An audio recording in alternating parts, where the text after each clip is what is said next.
Welcome to the Learning Pines YouTube. We hope this video helps. In this video, I will explain how to use the Garmin Kraken. First, let's get your device set up.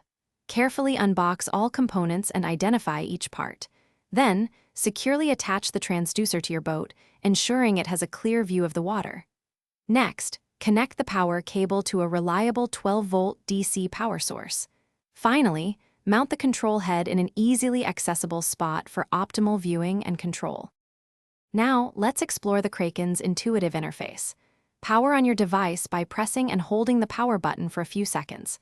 You can navigate through menus using either the responsive touchscreen or the physical buttons. Personalize your display by adding data overlays like depth, temperature, or speed. Easily switch between sonar, chart plotter, and other essential functions to suit your fishing needs.